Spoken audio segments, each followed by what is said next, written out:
irmãos, vamos abrir as nossas Bíblias no Salmo de número 13.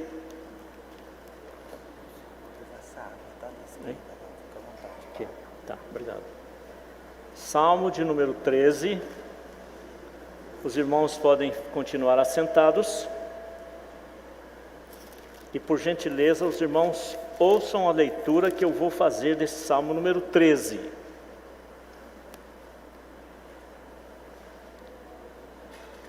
Até quando, Senhor, esquecer-te-ás de mim para sempre? Até quando ocultarás de mim o rosto? Até quando estarei eu relutando dentro de minha alma, com tristeza no coração cada dia? Até quando se erguerá contra mim o inimigo, o meu inimigo? Atenta para mim e responde-me, Senhor Deus meu. Ilumina-me os olhos para que eu não durma o sono da morte, para que não diga o meu inimigo prevaleci contra ele, e não se regozijem os meus adversários, vindo eu a vacilar. No tocante a mim, confio na tua graça. Regozije-se o meu coração na tua salvação. Cantarei ao Senhor, porquanto me tem feito muito bem. Senhor, a tua palavra foi lida, os corações estão abertos pelo teu Santo Espírito para ouvir a tua palavra. Com perdão dos nossos pecados, santifica nossas vidas nesta noite. Eu te peço isso em nome do Senhor Jesus. Amém.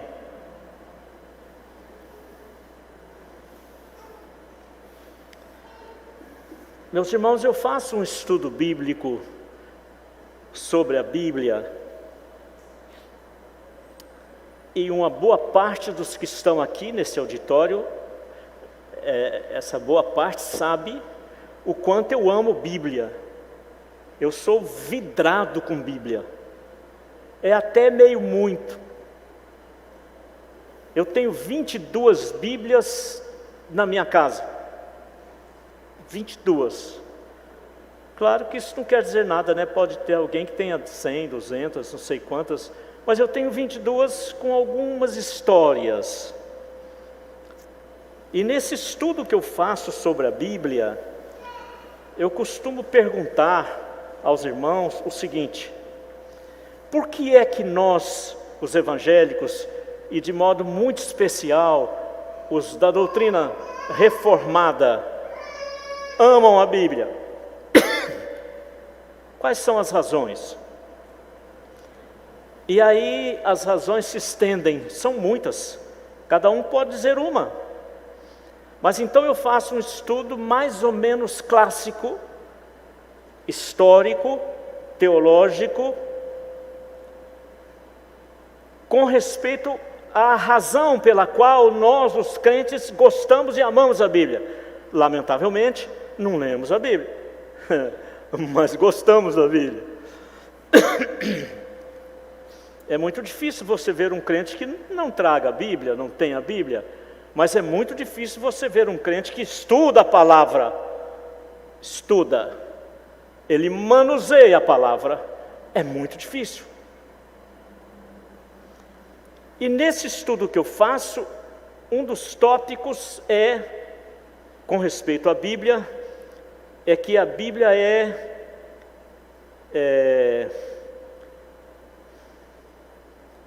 tem uma singularidade especial na vida daqueles que são chamados pelo propósito de Deus. A singularidade da Bíblia é especial. A Bíblia não foi escrita para o mundo, a Bíblia foi escrita para os eleitos de Deus. O mundo pode ler a Bíblia,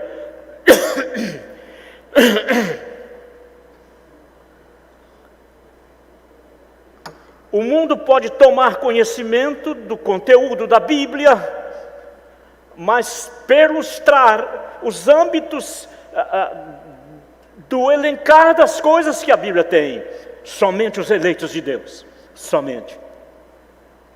É a singularidade. Nesse estudo eu procuro então demonstrar que a Bíblia é maravilhosa por causa da sua singularidade.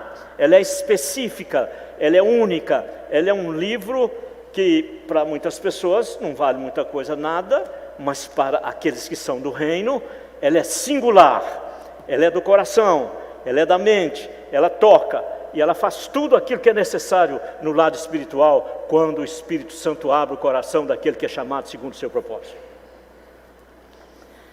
E aí eu tenho tido muito tempo, e eu perdi muito tempo, porque eu fui nascido e criado na roça, eu não gostava de estudar. A hora que pegava aqueles livros lá, se não tivesse figura, eu não lia não. Aí tinha que ter uma figura para ir olhando a figura.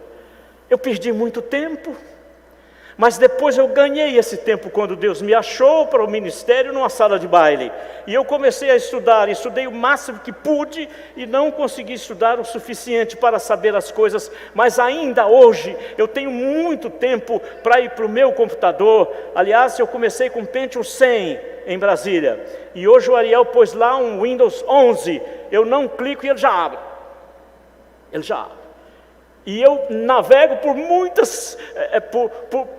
muitos caminhos e tomo conhecimento de muitas coisas. Por exemplo, eu estou abismado de ver muitas pessoas hoje, com classe, com fundamentação, dizendo: eu não creio mais na Bíblia, eu não creio mais em igreja, eu virei ateu, eu sou ateu.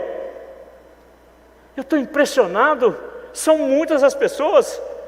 Vejam isso se quiserem, a mídia está aí, é só clicar lá e saber. São muitas, inclusive pessoas de alta patente. Esses dias atrás eu estava vendo o testemunho de Kandal, que é um dos conferencistas, de Pondé e de muitos outros famosos, dizendo assim: olha, eu não creio na Bíblia, mas eu comecei a prestar atenção na razão pela qual eles são ateus. E aí eu descobri uma coisa interessante. Eles não citam muito a Bíblia, não citam. De vez em quando sai alguma coisa da Bíblia, mas eles citam a religiosidade. A religiosidade mata a vida cristã. O indivíduo se torna ritualista. O indivíduo vai à igreja, volta da igreja, canta no louvor, ora, jejua, e ele dá o dízimo, e ele tem os colegas de igreja, e ele faz tudo em igreja, mas ele não conhece a palavra, porque ele não estuda a palavra. E o ritual da igreja, muitas vezes, esse ritual é deletério para a vida cristã. Ele mata as pessoas ficam ritualistas, é a igreja, e aí, todos os dias, em vez de pegar a Bíblia, eles dizem o seguinte: será que tem algum programa na igreja hoje? Que programa que tem? É o quê? Será que vai ter coisa assim de doce, de bolo? Mas eu vou lhe dizer a verdade, eles não citaram a Bíblia quase nada, mas eles citaram os rituais que fizeram com que eles se cansassem. O indivíduo vem à igreja, volta da igreja, vem à igreja, volta da igreja, e ele começa a se cansar. Às vezes ele continua por medo. Há uns tempos atrás, em Brasília, eu morei em Brasília há 30 anos, para quem não sabe, nós costumávamos dizer que Brasília era refúgio de crente que tinha saído de igreja. Ele ia para Brasília, você não acha, tem um lugar em Brasília, que segundo um amigo meu, o endereço foi o seguinte: eles ajuntaram um punhado de endereço, foram no helicóptero, fizeram, soltaram, e ninguém acha nada. Então eles foram para lá, e aí eles não procuravam igreja. De repente, esse salmo que aqui está, toca o seu coração. Eu me lembro que eu preguei um sermão nesse salmo em uma determinada igreja, e a hora que eu fui saindo, um senhor me procurou e falou: pastor, eu louvo a Deus porque eu não conhecia esse salmo, não sabia desse salmo, e ele pode mudar a sua vida, e você se fortalecer outra vez com respeito às coisas do reino de Deus. Anotem o que eu vou dizer, escrevam, guardem nos seus corações. Você está vivendo tempos muito mais difíceis do que o que esse pastor já viveu. Em pouco tempo as coisas se transformam. Eu nunca vi igual. Eu estava vendo hoje 2 igrejas, outras que surgiram, não me lembro aqui o nome, mas tem lá, me parece que é IEV, não sei se é pastor, dizendo, as igrejas vão fechar, porque nas igrejas você somente tem pessoas que não gostam umas das outras, pessoas que não evangelizam, pessoas que em vez de evangelizar, vão em outras igrejas e ficam catando crentes de lá, e as igrejas vão morrer. E se eu ouvi hoje que as igrejas vão morrer, eu me lembro de Jesus Cristo dizendo, haverá fé na terra quando o Filho do Homem voltar? É difícil, ele estava certo, mas eu li o Salmo 13 e saí do Salmo 13, estou indo para outros lugares. Por que é que eu fiz isso? Para que você saiba que quando nós nos voltamos para a palavra, especialmente o Salmo de número 13, ele serve para você que é do reino, ele serve para você que conhece a palavra, porque o Espírito Santo abriu seu coração. Aí sim, ele começa a fazer sentido. Abram aí, se fecharam a Bíblia, abram de novo no Salmo 13, por favor. Vejam que interessante as considerações desse Salmo número 13. Está escrito aqui que é um Salmo de Davi. Então eu suponho ter sido. Mas esse Salmo é de Davi? Que isso? Esse Salmo é do homem segundo o coração de Deus? Que é isso? Se vocês conhecessem uma menina que faz um programa em Israel, chamada Israel com Aline, vocês iam aprender muito sobre Israel. É só ir no YouTube, põe Israel com Aline, você vai conhecer muito. E esses dias atrás ela fez sobre a torre de Davi, sobre o nome de Davi, sobre a bandeira. É uma coisa impressionante esse homem que representa a espiritualidade de um povo, esse homem cuja bandeira tremula nos mais altos píncaros de Israel. Esse homem, segundo o coração de Deus, ele chega e diz assim, até quando, Senhor, esquecer-te-ás de mim para sempre? Esse homem, dá uma olhada, ele diz, até quando, Senhor, ocultarás de mim o rosto? É Davi, anote. Até quando estarei eu relutando dentro da minha alma, com tristeza no coração cada dia? Até quando erguerás contra mim, se erguerá contra mim o meu inimigo? Eu chamo esse primeiro texto de ansiedade na angústia para um servo de Deus. Há muitas pessoas que acham que nós somos super crentes, somos coisa nenhuma. Não, eu repreendo, não repreendo nada, eu devo ser repreendido. Eu vi muitas vezes na igreja dizendo, a nossa igreja precisa orar mais. Não precisa orar mais não, senhores, a igreja não tem que orar mais. A Bíblia diz que a igreja tem que orar incessantemente, sem cessar. Está escrito lá, de que forma? Vida cristã. Vida cristã. Não pense que esse pastor está sem orar. Não pense. Eu atravesso o rio e agradeço a Deus alguma coisa, e de repente eu digo, Senhor, como é que eu faço? Eu estou numa situação complicada e de repente estou mesmo. E aí eu olho ao redor e digo, Senhor, como é que eu faço? Orando ao Senhor. Mas olha, o homem, segundo o coração de Deus, demonstra a ansiedade na angústia. Sabe de que forma ele demonstrou isso? Ele não soube criar os filhos. Não soube. Vocês já viram, que bom que o Tiago sabe, viu, Tiago? Você e Monique. Davi não soube. Vocês já viram alguns pais que dizem, tadinho, não deixa, tadinho, não deixa, já viu isso? Isso é muito bonito, isso é muito lindo, mas de repente eu prefiro a vassoura guaxumba da minha mãe. Crianças que hoje são jovens e estão despatriados, desarrumados, sem rumo, são assim porque não conheceram vassoura guaxumba, não conheceram. Não foi lida a palavra com elas. E Davi, que não soube criar os filhos, na sua angústia, segundo diz a Bíblia, ele andava no pórtico para lá, andava para cá, e aí aparecia um, ele diz, vai bem meu filho Absalão, vai bem, eu quero saber, o Absalão queria matá-lo, por isso ele diz, até quando, Senhor? Sabe, irmãos, eu não vou me demorar muito, mesmo por causa da minha voz, que vocês já viram que está ficando meio fraca. Às vezes você é Davi de hoje. Até quando, Senhor, esquecer-te-ás de mim para sempre? Talvez você não revele isso para ninguém. Você guarda dentro dos seus íntimos colóquios. Você fica precipitadamente angustiado e ansioso. Eu costumo dizer, eu não entendo disso, né? Mas eu costumo dizer que a angústia é um estado de espírito. O indivíduo está angustiado, porque ele se demonstra de diversas maneiras, né? Uns ficam enfurnados, outros ficam impacientes. E a ansiedade é o método para que se resolva a questão. A ansiedade é o método. Você está angustiado e você quer um método para você resolver. E Davi andava para um lado, para o outro, para um lado e para o outro. Aí de repente apareceu um lá e disse: vai bem, meu filho? Falou: oh, tomara todos fossem como ele. E Davi então chorou amargamente. Já viram Abraão?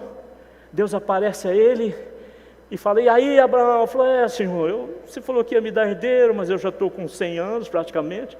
Angustiado, o herdeiro que eu tenho é Eliezer. E Deus pega Abraão, arrasta para fora e diz: olha para as estrelas, conta as estrelas se as podes contar, assim será a tua descendência. Então esse primeiro ponto aqui no Salmo número 13, eu chamo de ansiedade na angústia.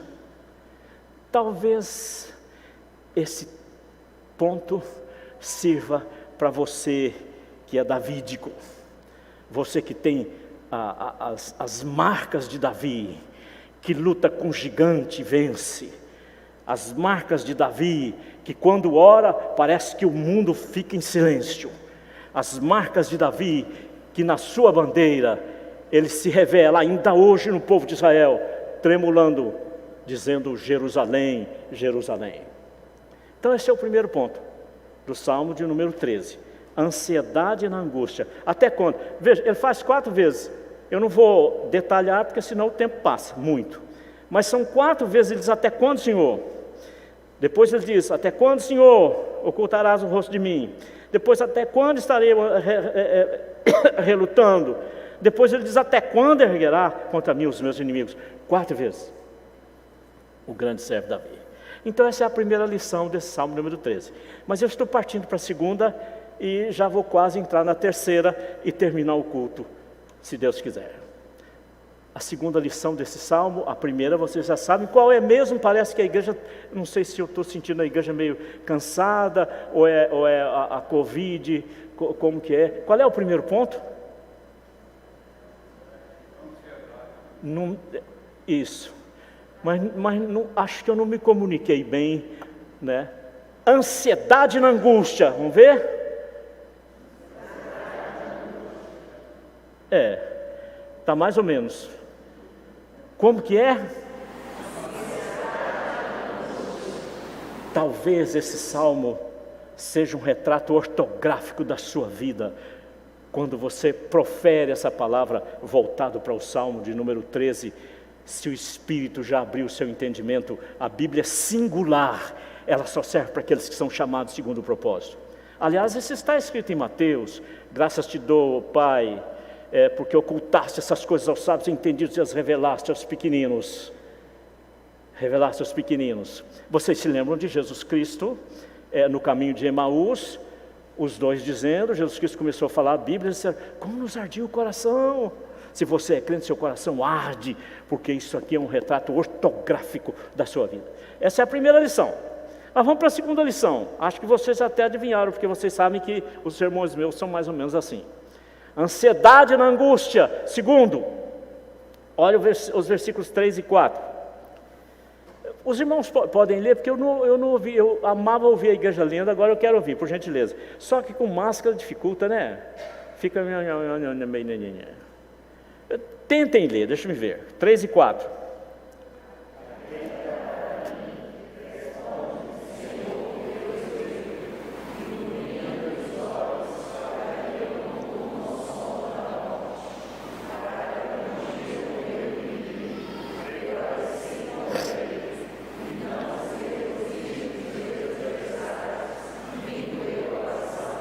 até aí. A primeira lição qual foi? Aham. E a segunda? Intimidade na súplica. Eu amo esse trem aí. Intimidade na súplica. Esse homem aqui que disse até quando, ele continua dizendo: responde-me, Senhor.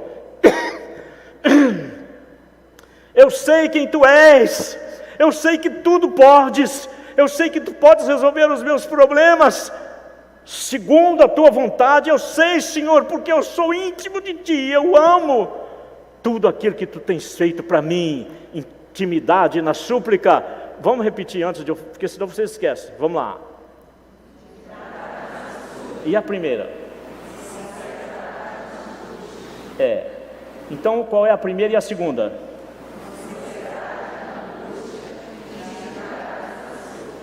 Que maravilha essa intimidade. Que maravilha. Uma pessoa que é íntima é uma beleza, é bom demais. É até meio perigoso, porque ela é íntima. Você chega e fala: eu vou falar só para você. De repente a cidade toda sabe, porque falou só para ela. Só para ela, é íntimo.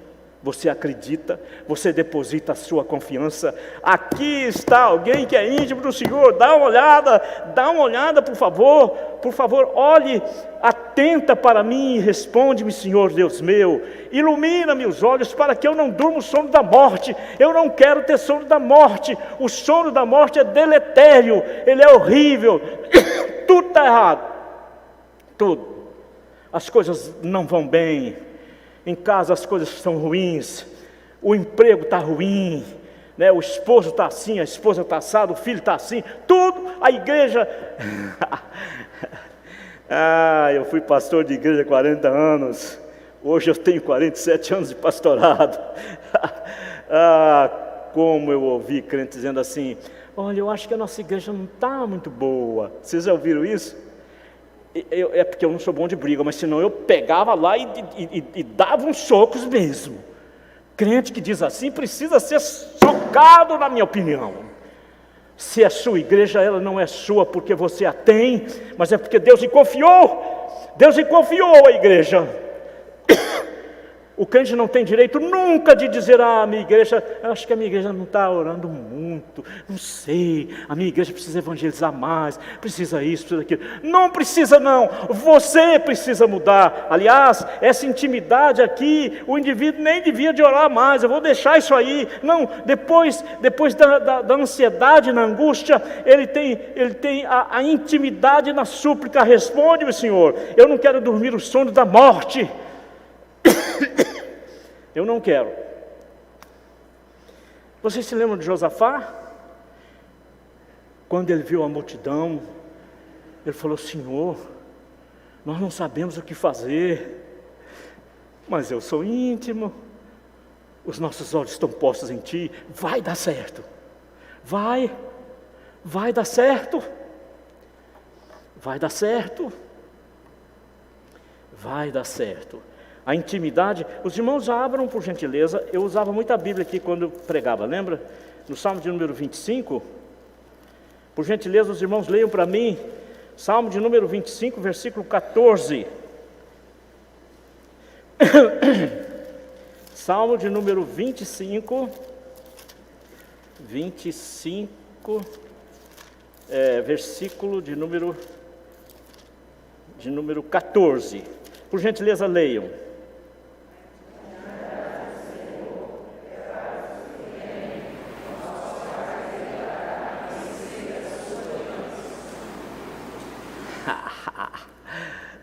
Intimidade na súplica. A intimidade do Senhor é para com os que o temem. A esses Ele dará a conhecer a sua salvação, o rumo a esses. Os outros são tudo eu acho, tudo. O mundo é do eu acho. Converse com alguém do mundo, por mais sábio que seja, e ele diz eu acho. Eu me lembro quando eu participava de algumas reuniões na Igreja Presbiteriana Unida, E eu ouvi alguns pastores dizendo, nós precisamos ter a releitura da palavra. A palavra precisa passar por uma releitura. E alguns pastores de hoje dizem o seguinte, nós precisamos mudar alguma coisa aqui dentro. Não vai mudar, porque a Bíblia... Aliás, eu faço um estudo sobre a Bíblia, eu falo sobre essas questões. Ela permanece. A palavra de Deus permanece eternamente. E aquele que é íntimo, ele dobra os seus joelhos. Um dos sábios, dos salvos e santos, tem uma frase muito linda, não me recordo agora o nome, estou ficando esquecido. Ele diz o seguinte: se você encontrar alguma coisa na Bíblia que você não goste muito, mude de vida, porque ela não vai mudar. Ela não vai mudar. Ela não vai mudar. Então, qual é a primeira lição aqui desse Salmo número 13, irmãos? E a segunda? Você precisa aprender a ser íntimo com o Senhor. Não tem coisa mais linda do que a intimidade com um filho, do filho com um pai. Vocês não conhecem uma ilustração de um menino que estava no avião? Sei que vocês não conhecem. E o avião começou a fazer barulho e querer cair, e todo mundo lá, e o menino brincando. Falei, você não está com medo? Não, meu pai é o piloto. Meu pai é o piloto, meu pai é o piloto, vai dar jeito nesse trem. Vai dar jeito nesse trem, intimidade na súplica. Vocês não conhecem aquela ilustração? Tenho certeza que não. O colecionador de plantas raras achou uma flor lá num buraco enorme. O menino ia passando, ele, vem cá, eu vou amarrar você na corda, você desce lá. Ele falou, espera aí, chamou o pai dele, o pai dele amarrou a corda, ele foi, tirou, porque ele tinha intimidade com o pai, ele sabe quem é o pai. Você precisa aprender a ser assim com o Senhor. Não desista. Eu vou falar de novo, você está vivendo tempos mais difíceis do que esse pastor já viveu. As coisas mudam muito rapidamente, os conceitos, as desavenças, os problemas, muito. Eu estou assim, de olhos esbugalhados no meu Windows 11, esbugalhados, porque estão lá coisas horríveis, palavreados obscenos, cenas que não valem a pena, conceitos e mais conceitos diferentes daquele que é íntimo com Deus. Mas eu vou encerrar.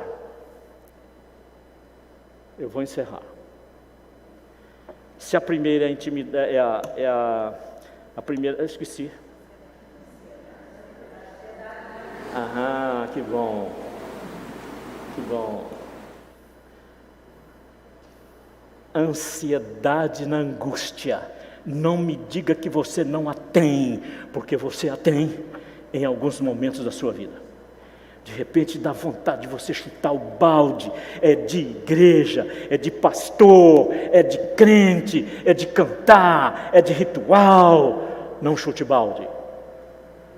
Os grandes servos passaram por isso aqui.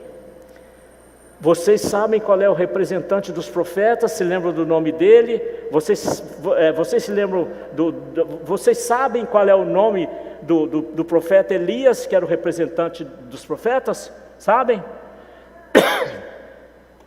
Elias, ele chega em um momento e diz assim: não vale a pena, só eu fiquei. Ele entra numa caverna e vai dormir. O representante dos profetas. Precisa o anjo ir dizer assim: que fazes aqui, Elias? O Espírito do Senhor o toca e diz: que fazes aqui? Sabe, às vezes você está precisando disso, hein? Esse velho pastor aqui, que teve o privilégio de, juntamente com todos vocês que estão aqui, de antigamente, fundar essa igreja e fazer tudo isso, de repente você precisa de ânimo de novo.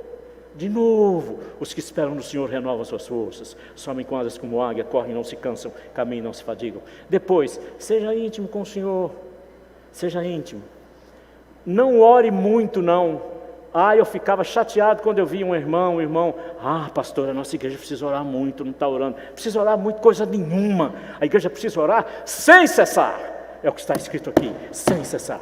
Circunstancialmente, por causa de um problema ou outro, você pode orar muito. Eu não estou dizendo que você não possa. Pode sim. Surgiu um problema X, vão orar muito. Não tem a Ucrânia? Vamos orar pelos nossos irmãos da Ucrânia e pelo povo da Ucrânia. É hora de orar muito, mas você deve ser constante na sua oração, na intimidade com o Senhor. E agora nós vamos para o último ponto, eu estou encerrando. Por gentileza, leiam para mim os versículos 5 e 6, do Salmo 13, naturalmente. Por gentileza, leiam.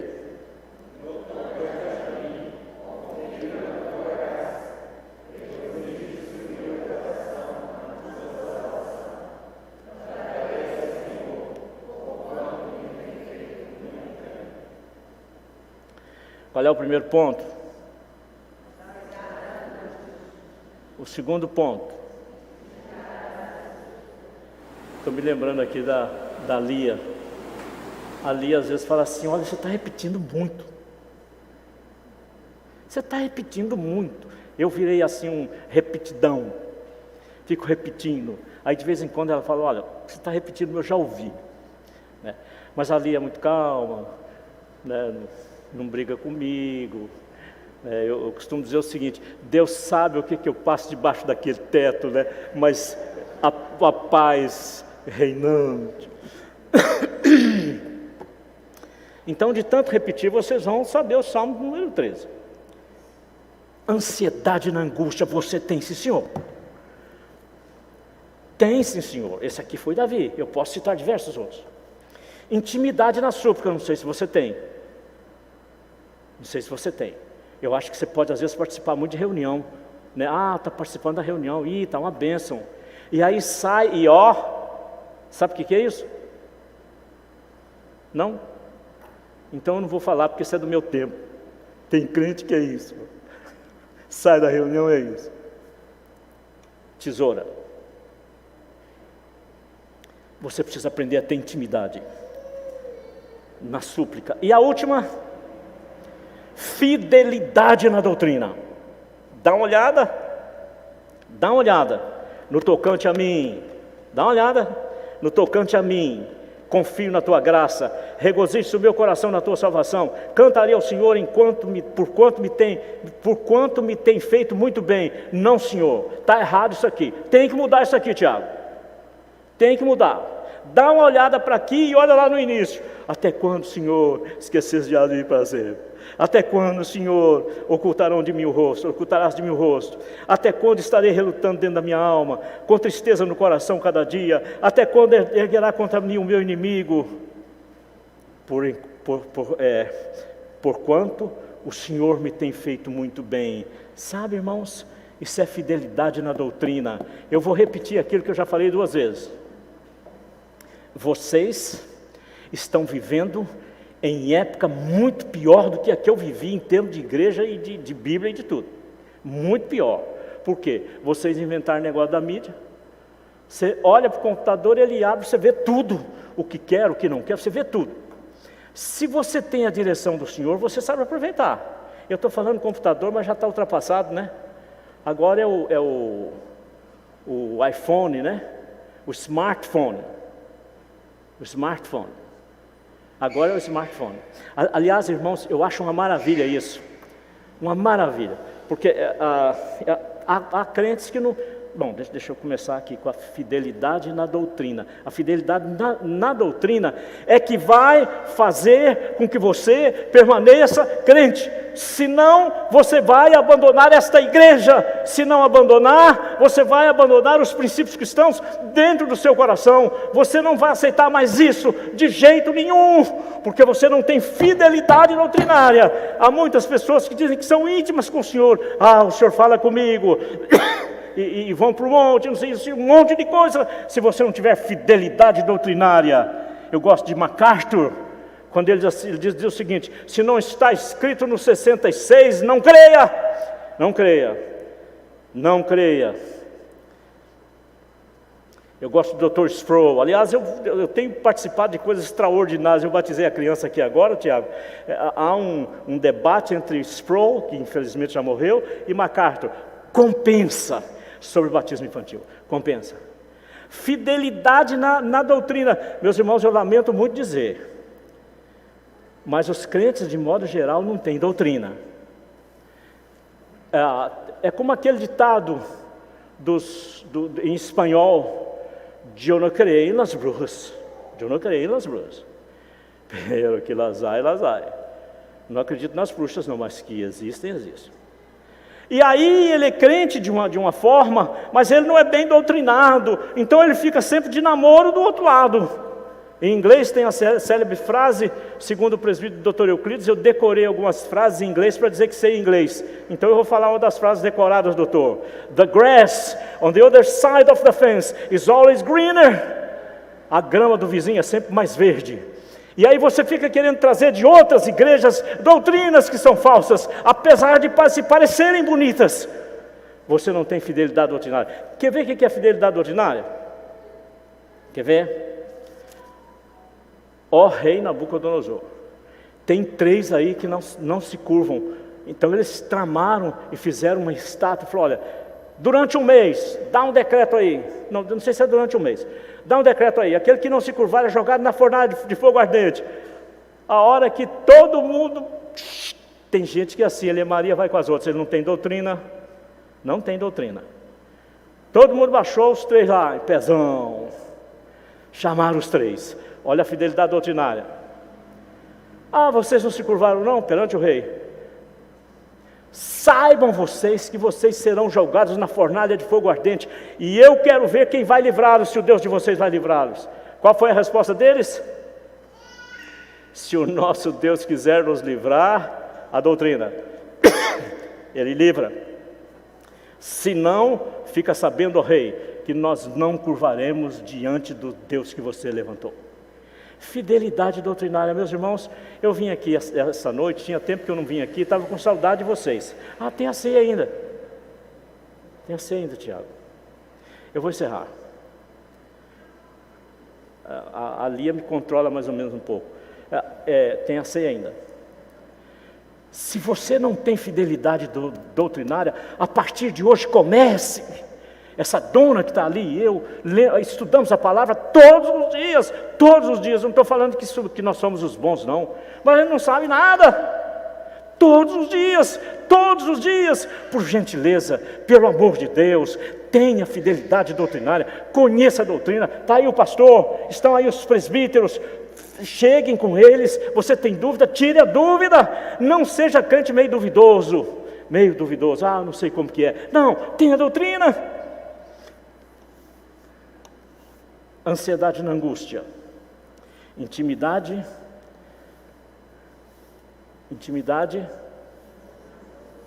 na súplica, fidelidade. Agora, por gentileza dos irmãos, eu estou encerrando.